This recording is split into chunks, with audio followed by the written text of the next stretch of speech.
kita masuk kepada sambungan video yang kedua dimulai dari slide nomor 5. Silakan mengikuti. Thank you. Saya lanjut. Bagaimana dengan kita? Wow, saudaraku, ternyata dalam kehidupan kekristenan, saudara ya, masih banyak orang yang beoisme. Wah, ini istilah baru yang saya buat, teman-teman. Cari di Google, belum ada. Ya, di Google saudara klik belum ada. Ini saya membuat satu istilah baru namanya beoisme. Beoisme ini artinya orang yang cuma ikut-ikutan, saudara. Pendetanya bilang apa, ya bilang apa. Seniornya bilang apa, ya bilang apa. Tanpa pengertian. Dan juga ada yang disebut KTP, Kristen KTP. Kristen tanpa pertobatan. Kalau saya bilang bukan pertobatan. Kristen tanpa pengertian. Ya, ini Kristen tanpa pengertian. Maka di sini, oh percaya, tapi tanpa pengertian yang benar. Tanpa pengertian yang tepat. Meleset. Harmatiah.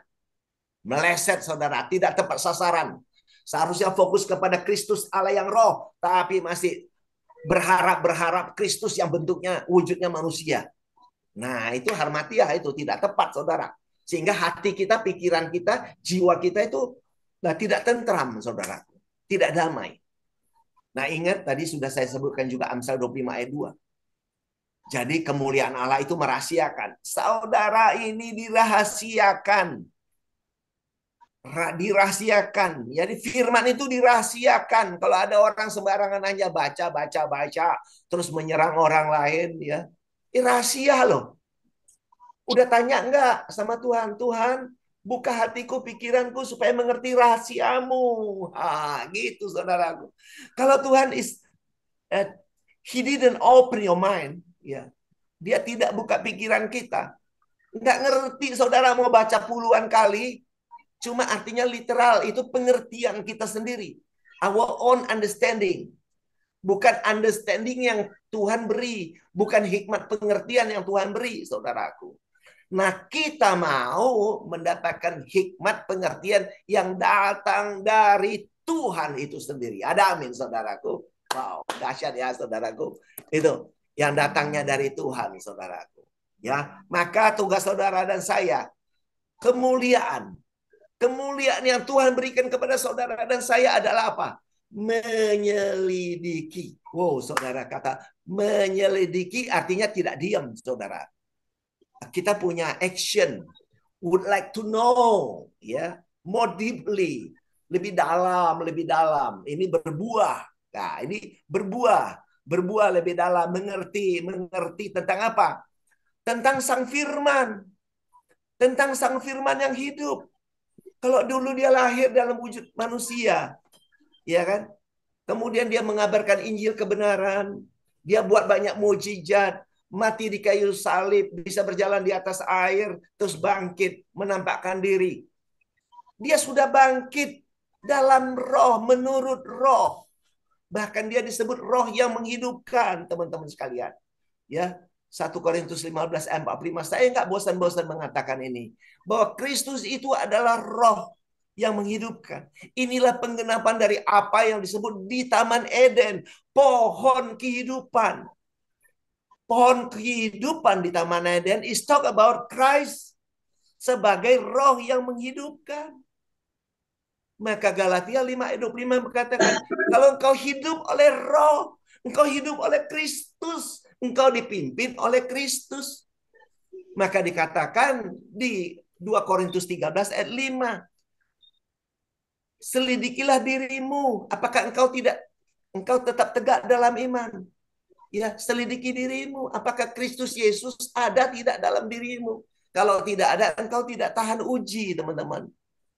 Kalau Kristus nggak ada dalam saudara dan saya, kita tidak tahan uji. Artinya yang hidup itu diri kita sendiri, teman-teman. Maka hidup kita kalau bukan Kristus yang hidup.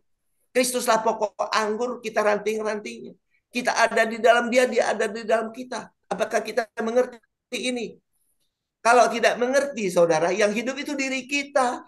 Maka kita mentok sana, mentok sini, gagal sana, gagal sini, stres sana, stres sini, depresi, jiwa kita tidak tentram. Bahkan banyak pejabat korupsi. Banyak orang melakukan kejahatan. Kenapa melakukan kejahatan? Karena Kristus tidak hidup di dalam dia. Itu teman-teman. Hidupku bukan aku lagi, tapi Kristus yang hidup di dalamku.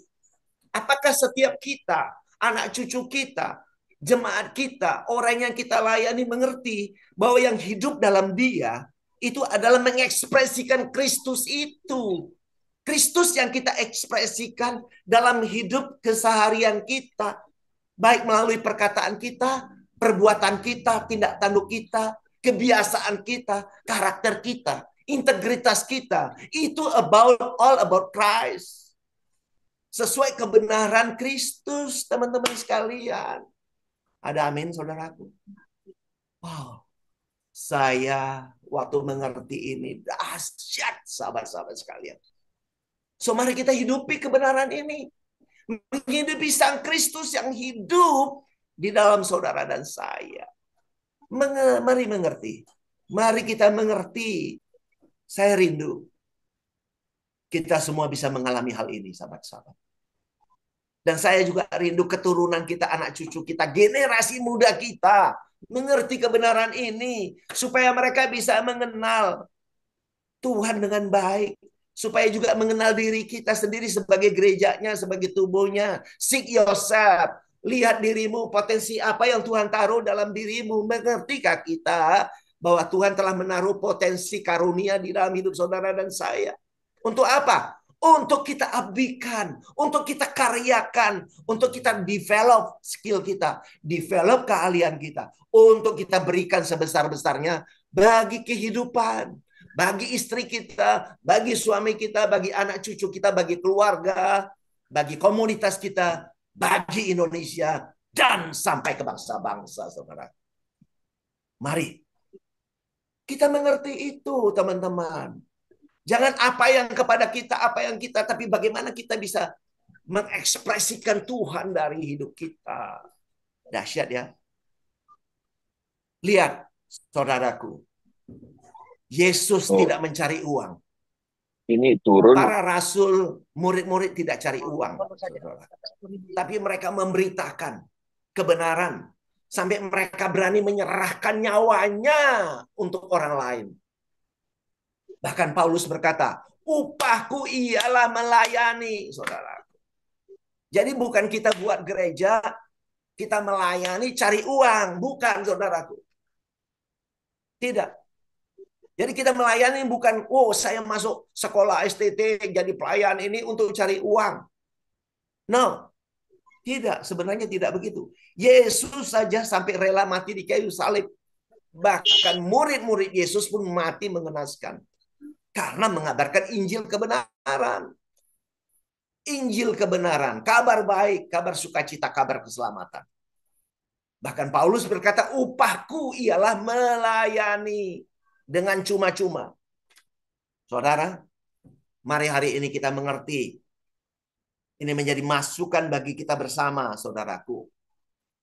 Mari, saya secara pribadi juga, saudaraku. Kalau ada orang mau mendengar kebenaran firman Tuhan, apa yang saya ceritakan. Saya tuh udah happy, senang. Apalagi kalau dia ngerti. Waduh, senang banget rasanya, saudara. Happiness, saudara. Ya, ini saudara. Nah, saya lanjut. Apa yang harus dimengerti? Apa yang harus dimengerti? Lihat ini, firman Tuhan katakan. Umatku binasa. Umatku binasa. Ini di kitab Ulangan ya. Ulangan 4 ayat 6. Umatku binasa. Apa yang binasa? Baik tubuh maupun jiwanya. Dia katakan apa? Takutlah kepada dia. Takutlah kepada Tuhan yang bisa membunuh baik tubuh maupun jiwa. Nangkep kita ya saudaraku. Karena tidak mengenal Allah. Jadi umatku binasa apa? Karena tidak mengenal Allah. Nah, Yesus turun, Mesias turun di depan mereka. Mereka tidak mengenal bahwa Kristus itu Mesias. Tidak mengenal mereka, saudaraku. Bahkan mereka sampai saat ini masih menunggu-nunggu Sang Mesias. Mereka tidak mengenal Kristus. Nah, karena engkau yang menolak pengenalan itu. Wow, dasar ya. Karena engkau yang menolak. Jadi mereka menolak Kristus, saudaraku. Ya, karena engkau menolak pengenalan itu, maka aku menolak engkau menjadi imamku. Nah, dan karena engkau melupakan pengajaran Allahmu, maka aku juga akan melupakan anak-anakmu. Nah, kenapa pakai akan? Karena ini di kitab ini adalah 750 tahun sebelum Kristus, saudaraku. Ini diperkatakan. Ayat ini diperkatakan sekitar 750 sebelum Kristus, teman-teman. Ini ya, maka pakai katakan. Dan ini telah digenapi. Betul-betul Tuhan, ya Kristus melupakan mereka. Maka waktu bait Allah hancur di tahun 70, bait Allah hancur di tahun 70, maka para imam, ahli Taurat, orang Farisi di zaman itu, orang-orang yang terikat hukum Taurat di zaman itu, mereka binasa karena mereka tidak lari, tidak keluar dari kota Yerusalem, malah mereka masuk ke dalam bait suci Allah. Maka mereka waktu kota Yerusalem oleh Jenderal Titus di bumi hanguskan di tahun 70 itu. Dan mereka lari ke dalam bait suci Allah pun dihancurkan. Nah, inilah yang dikatakan pembinasa keji berdiri di bait kudusnya, yaitu di kitab Matius 24 ayat 15, ya. Kalau engkau melihat pembinasa keji berdiri di tempat kudus, itulah waktunya. Jadi pembinasa keji telah berdiri di tempat kudus, yaitu di bait suci Allah di zaman itu tahun 70. Nah, disitulah jutaan, ya jutaan ini. Nah, ini bait Allah dihancurkan, jutaan Yahudi binasa. Saya nggak sebut mati, tapi binasa. Karena yang binasa apa? Baik tubuh maupun jiwanya. Karena jiwanya tidak pernah connect kepada Tuhan. Tidak pernah connect sama Kristus. Nah, gitu ya teman-teman. Jadi ingat, perjanjian lama adalah bayang-bayang. Masuk kepada salib, perjanjian baru, sampai kehancuran bait suci Allah. Setelah kehancuran bait suci Allah tahun 70, maka kita masuk di zaman baru. Nah, waktu bait Allah hancur, ini akhir zaman. Waktu Yesus turun ke bumi, itu zaman akhir sampai mati di salib, zaman akhir. Di sini akhir zaman. Ini zaman baru, zaman kasih karunia. Jadi, saudara jangan pernah saudara menyebutkan sekarang akhir zaman. Sekarang zaman-zaman akhir. Bukan. Saat ini dan seterusnya ke depan adalah zaman baru. Zaman kasih karunia. Zaman kelimpahan hidup di dalam Tuhan. Ada amin, saudaraku. Zaman Tuhan mengekspresikan dirinya lewat setiap kita. Filipi 2 ayat 13 katakan, Allah lah, Tuhanlah yang melakukannya baik kemauan maupun perbuatan sesuai kerelaannya. Karena dia hidup dalam saudara dan saya. Hendaklah dalam hidupmu bersama, Filipi 2 ayat 5 katakan, mengenakan pikiran dan perasaan juga ada yang pada Kristus. Karena dia kepala. Kristus adalah kepala. Kita adalah tubuhnya. Kita jemaatnya, saudaraku. Jadi, dalam kehidupan kita bersama sehari-hari, kita mengenakan pikiran Kristus. Dan perasaan juga yang ada pada Kristus. Maka, kalau itu kita lakukan, gak mungkin kita jadi orang penjahat.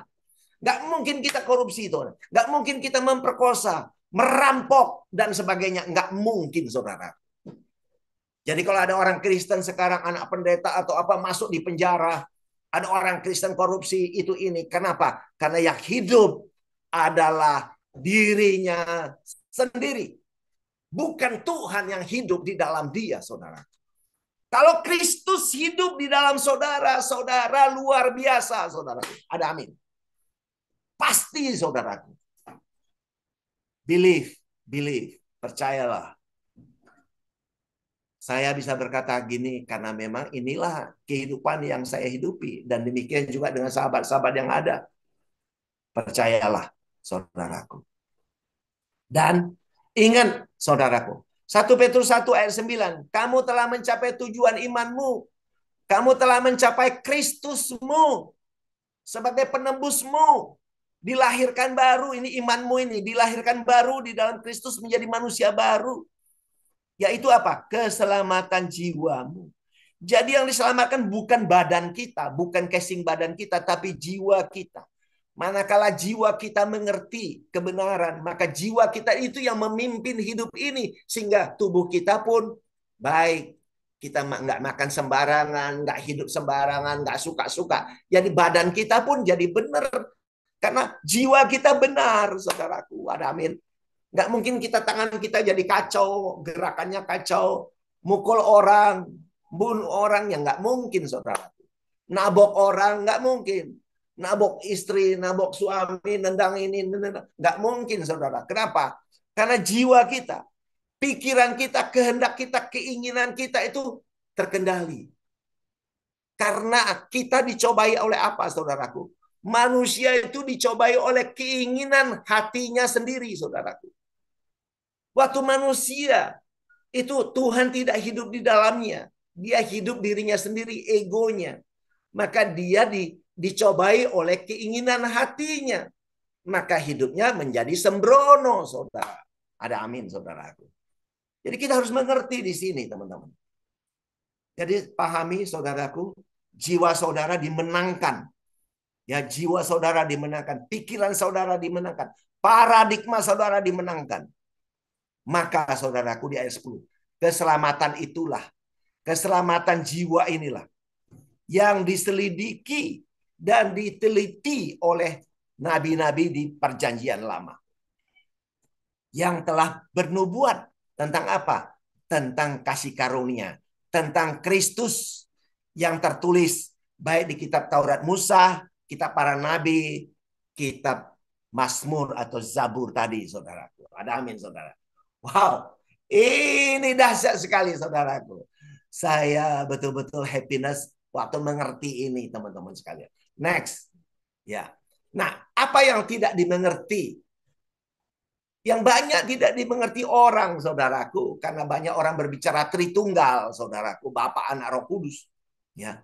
Nah, ini dia nih. Kolose 2 ayat 2. Supaya hati mereka terhibur dan mereka bersatu dalam kasih. Sehingga mereka apa? Memperoleh apa? Segala kekayaan. Ini bukan kekayaan harta ya. Kekayaan harta ya monggo aja. Saudara harus rajin kerja, rajin itu ya kan. Betul-betul bekerja yang baik. Bukan seperti yang tambang timah ya teman-teman ya. Bukan. Jadi kerja yang baik ini adalah kekayaan apa? Kekayaan ini, pemahaman. Kekayaan pengertian ini. Maka dikatakan segala kekayaan dan keyakinan. Yang ada hubungannya apa? Keyakinan, pengertian. Ini wawasan, ini segala wawasan. Ya, ini segala wawasan kita. Wawasan. Ini kalau kita mau artikan sekarang ini wawasan lah kalau saya. Ya, segala memperoleh segala wawasan hikmat. Nah, ini segala hikmat. Nah, inilah ya, memperoleh segala hikmat dan keyakinan, pengertian. Dan mengenal rahasia Allah, yaitu apa? Kristus. Kristus inilah Allah itu sendiri, Allah yang perkasa, Bapa yang kekal, Raja damai. Ya, nah ini saudaraku. Jadi itu teman-teman. Jadi saudaraku ini, jadi rahasia itu adalah Kristus. Kristus inilah yang diceritakan di perjanjian lama. Akulah Tuhan Allahmu dan penebusmu. Jadi aku adalah Tuhan Allahmu dan penebusmu. Tidak ada Allah selain aku, tidak ada Tuhan selain aku, tidak ada penebus selain aku. Nah, itulah Kristus itu, teman-teman. Kristus itulah Sang Allah itu. Kristus itulah Sang Bapa itu. Kristus itulah Sang Roh itu. Itu, teman-teman sekalian. Dialah dia. Dialah satu-satunya. Ya, cuma dia pernah turun menjadi manusia. Nah, kalau kita tidak mengerti, maka ya repot, teman-teman sekalian. Ya, saya lanjut ya. Nah, Kristus yang mana? Sahabat-sahabat sekalian, kalau kita bicara itu Kristus yang mana gitu. Teman-teman sekalian, Kristus yang mana? Nah, ini pertanyaan yang sangat baik sekali. Kristus dalam rupa manusia dalam wujud manusia sudah selesai. Garis bawahi teman-teman. Kristus dalam wujud rupa manusia sudah selesai mati di kayu salib. Ya, sudah selesai. Nah, Kristus telah bangkit. Kristus telah bangkit dan telah kembali kepada natur keilahiannya, yaitu apa? Roh. Roh apa? Roh Kudus. Ini, Roh Kudus. Kristus menampakkan diri karena artinya tidak nampak. Ya, dia menampakkan diri supaya murid-muridnya percaya bahwa Kristus itu adalah Tuhan, Allah, Bapa yang hidup. Itu teman-teman. Nah, Kisah 1 ayat 3. Kepada mereka ia menunjukkan dirinya. Nah, perhatikan kata-kata menunjukkan dirinya. Menunjukkan. Artinya memberi pemahaman, memberi pengertian, ya. Setelah penderitaannya dan dengan banyak tanda, ia apa? Ia membuktikan bahwa ia hidup. Jadi dia ingin menunjukkan, dia menampakkan diri berulang-ulang, ingin menunjukkan bahwa dia hidup, teman-teman. Selama 40 hari ya, dia berulang-ulang menampakkan diri. Supaya dia menunjukkan bahwa dia hidup. Jadi kita memiliki Tuhan yang hidup, bukan Tuhan yang mati. Yang bercerita tentang kerajaannya. Ya, lanjut 9. Kita udah mau selesai sebentar lagi ya. Kristus sebagai Allah. Kristus itu sebagai Allah. Kristus itu sebagai Bapa yang roh. Sebagai roh itu, Roh Kudus itu. Nah, tadi saya sudah sebutkan Yesaya 9 ayat 6, ya, yaitu nubuatan yang telah digenapi bahwa Kristus itulah dialah penasihat ajaib, yaitu Roh Kudus. Dialah Allah yang perkasa. Allah yang perkasa, Bapa yang kekal, Raja damai. Satu pribadi, teman-teman. Satu pribadi, catat baik-baik. Satu pribadi, bukan 3 pribadi, teman-teman. Tetapi dia menyatakan dalam wujud 3 yang disebut ada Bapa, Anak itu dalam proses penyelamatan. Dia sedang mengambil rupa manusia. Ya, sedang mengambil rupa manusia. Catat baik-baik, sedang mengambil rupa manusia. Dia bukan wujudnya manusia, tapi dia sedang mengambil rupa manusia. Dia adalah Allah yang roh. Satu pribadi. Maka dikatakan di Ulangan 6, dengarlah hai orang Israel. Tuhan itu Allah kita. Nah, Tuhan yaitu Yesus, ya dialah Allah kita. Tuhan itu Esa, one. Ya. The Lord our God is one dalam bahasa Inggris ya. The Lord our God is one. Nah, ini satu. Nah, 2 Korintus 3 ayat 17. Sebab Kristus adalah roh. Dan di mana ada roh Allah, roh Kristus, roh Kudus, di situ ada kemerdekaan. Kalau roh Allah pada kita, roh Kristus ada pada kita, ada roh Kudus dalam kita, siapa lawan kita? Tidak ada, teman-teman sekalian. Ada amin, saudaraku. Inilah dia. Kita merdeka, gitu. Ya, nggak ada intimidasi apapun dalam hidup saudara dan saya. Kalau ada roh Kudus, ada Kristus, ada roh Allah, ada roh Kristus dalam hidup saudara. Maka Yohanes 6 ayat 63 katakan, rohlah yang memberi hidup. Kristuslah yang memberi hidup. Nah, ingat nggak? Di Yohanes 14 ayat 6. Akulah jalan kebenaran dan hidup. Nah, Kristuslah yang memberi hidup. Sahabat-sahabat sekalian. Ada amin saudaraku? Daging sama sekali tidak berguna. Perkataan-perkataan yang kukatakan kepadamu adalah apa? Roh dan hidup. Dahsyat saudara. Saudara dan saya, kita hidup. Kita tidak pernah mati lagi. Ada amin? Tapi meninggal dunia adalah satu kepastian. Pada satu titik kita akan meninggal dunia, dikuburkan dari debu menjadi debu. Tapi jiwa kita sudah menyatu dengan Roh Kristus, kita hidup kekal di dalam Dia. Jiwa kita tidak pernah mati lagi untuk selama-lamanya. Mati artinya terpisah dengan Tuhan, kehilangan kemuliaan Allah. Kita tidak pernah terpisah, tapi kita connect terus secara ginosko. Ya, connect secara intim. Menyembah Dia dalam roh dan kebenaran. Ada amin, saudaraku. Dahsyat sekali. Ada amin. Maka, saudaraku, Kristus adalah Tuhan yang maha hadir, omnipresent. Nah, ini tadi saya sudah katakan Ibrani 9. Dia datang kepada orang yang buka hati. Terus berlangsung dari waktu ke waktu, tidak ada pernah the end.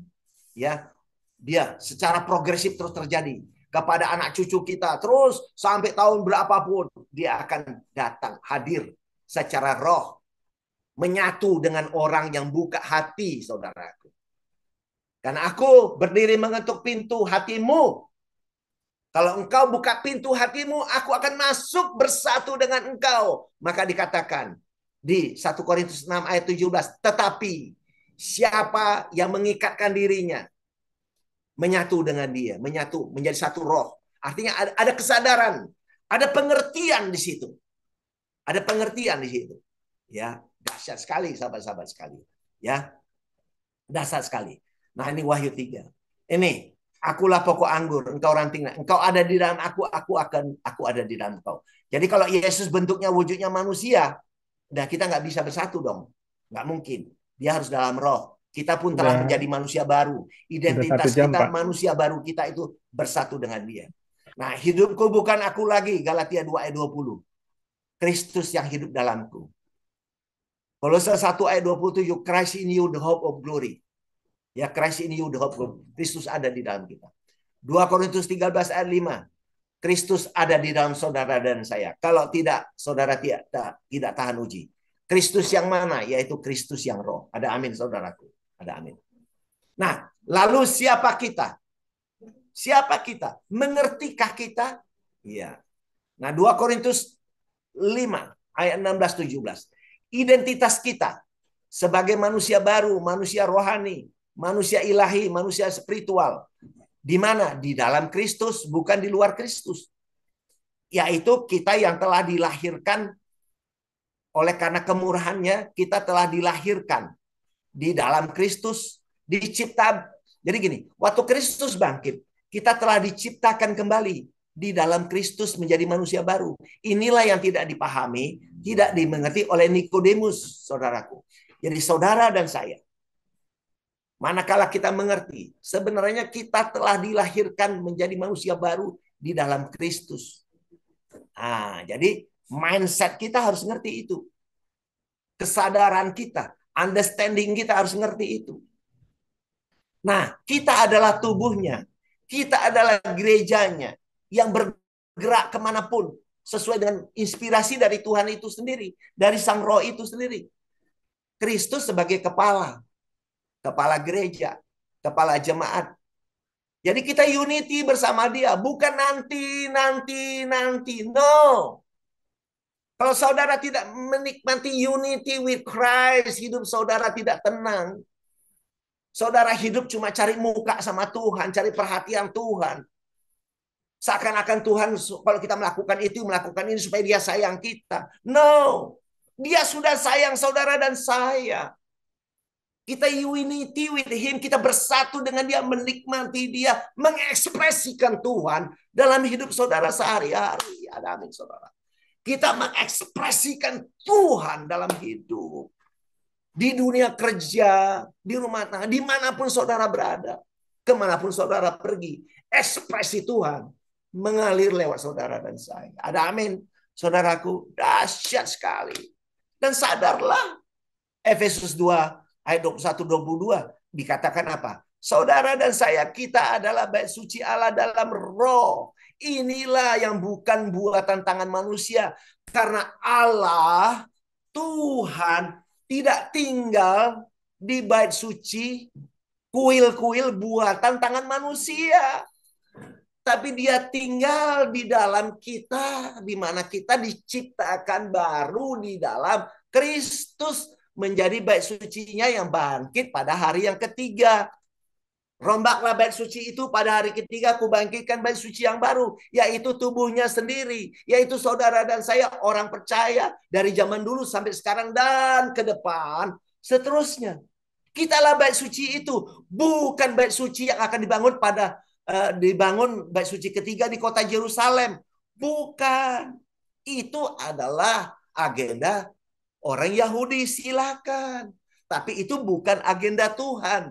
Agenda Tuhan sudah fulfill. Anda dan saya, kita semua orang percaya telah menjadi bait suci Allah dalam roh. Maka dikatakan di Wahyu 21 ayat 3. Saudara dan saya, kita adalah tabernakelnya Tuhan. Tempat Tuhan berdiam di tengah-tengah umatnya. Itu adalah kita. Ada amin saudaraku? Luar biasa ya. Nah, maka Wahyu 3 ayat 12. Kita dijadikan soko guru di dalam bait suci itu, yaitu tubuh Kristus itu. Nah, kita diberi nama yang baru. Nama kita apa? Yerusalem baru. Kitalah kemahnya, kitalah Yerusalem baru. Bukan kota Yerusalem fisik, bukan. Kitalah Yerusalem baru, tempat Allah berdiam. Ada amin saudaraku. Kitalah kemahnya, kita bait suci Allahnya. Baca nanti di Wahyu 21 ayat 2 dan 3. Kitalah Yerusalem yang baru, kota yang kudus, Yerusalem yang baru, yang turun dari sorga, dari Allahku, yang berhiaskan bagai mempelai perempuan, yaitu kita orang percaya. Ya, yang berhiaskan bagai mempelai untuk siapa? Untuk Kristus. Maka di ayat 3, kitalah kemahnya, kitalah tabernakelnya. Dia berdiam di tengah-tengah kita sebagai umatnya. Ada amin, dahsyat sekali. Nah, makanya tadi ini 1 Korintus 6, tetapi siapa yang mengikatkan dirinya menjadi satu roh dengan Kristus, dengan Tuhan, ya. Menjadi satu roh dengan Tuhan. Ada amin? Wah, dahsyat. Nah, mari ajakan saya kepada saudara dan saya. Ajakan ya. Mari tersadarkan. Mari mengertilah kita semua, sahabat-sahabat sekalian. Dan inilah yang perlu kita ajarkan kepada banyak orang. Mari kita tersadarkan. Mari kita mengerti. Berbuah 100 kali lipat. Mengenal Kristus sampai 100 kali lipat. Mengerti, menghidupi kesatuan dengan Kristus dalam roh. Ingat ya, dalam roh. Kita memiliki relasi intim ginosko. Ya, menyembah dia dalam roh dan kebenaran. Harus menyembah dia dalam roh dan kebenaran. Mari kita membangun persahabatan kepada siapapun di luar sana. Mari kita beritakan kabar baik. Injil Kristus yang murni sebagai kabar baik.